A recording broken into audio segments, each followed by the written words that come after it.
बीते कुछ दिनों से अमेरिका पर मंदी का साया गहराने की आशंका जताई जा रही है। अब कहा जा रहा है कि दुनिया के कई देश मंदी की चपेट में आ सकते हैं।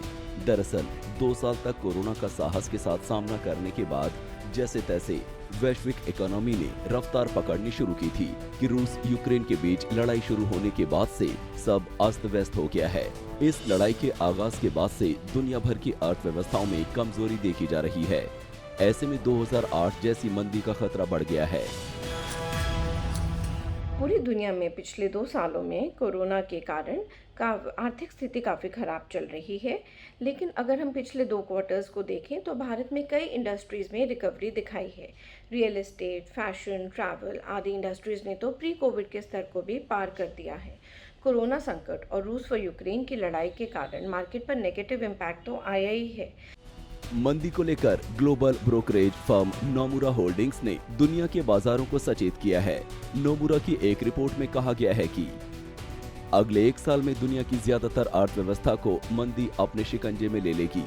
ज्यादातर देशों के केंद्रीय बैंकों की सख्त नीतियां और लोगों के जीवन यापन पर बढ़ते खर्च से दुनिया एक बार फिर 2008 जैसी मंदी की तरफ जा सकती है। अमेरिका, ब्रिटेन, जापान, दक्षिण कोरिया, ऑस्ट्रेलिया और कनाडा जैसी बड़ी अर्थव्यवस्थाओं पर मंदी का खतरा गहरा गया है। नोमुरा की रिपोर्ट में कहा गया है कि दुनिया भर के सेंट्रल बैंक महंगाई पर लगाम लगाने के लिए ब्याज दरों में बढ़ोतरी कर रहे हैं, जिससे दुनिया भर की अर्थव्यवस्थाओं का दम निकल सकता है। सेंट्रल बैंक की सख्त नीतियों के चलते ग्लोबल ग्रोथ पर बुरा असर पड़ रहा है।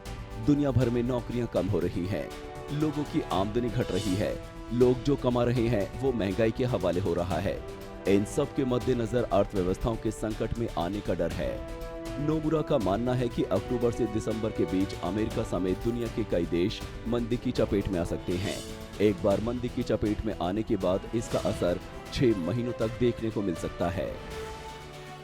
पिछले 3 वर्षों में जिस तरीके से एक के बाद एक ग्लोबल चैलेंजेस आ रहे हैं, उसके कारण इकोनॉमी पे इम्पैक्ट होना स्वाभाविक है।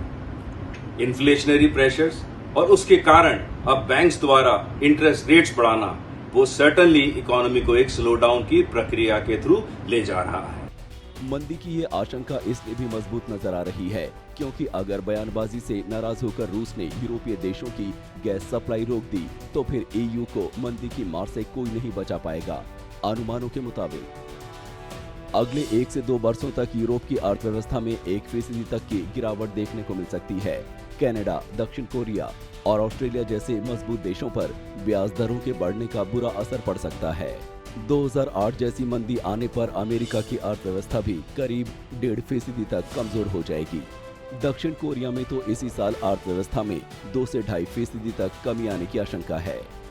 दुनिया की इकोनॉमी की अनिश्चितता के असर से भारत और चीन भी नहीं बच पाएंगे। हालांकि नोमुरा के मुताबिक अमेरिका और यूरोपीय देशों के मुकाबले में इस ग्लोबल मंदी का असर भारत और चीन पर कम देखने को मिलेगा।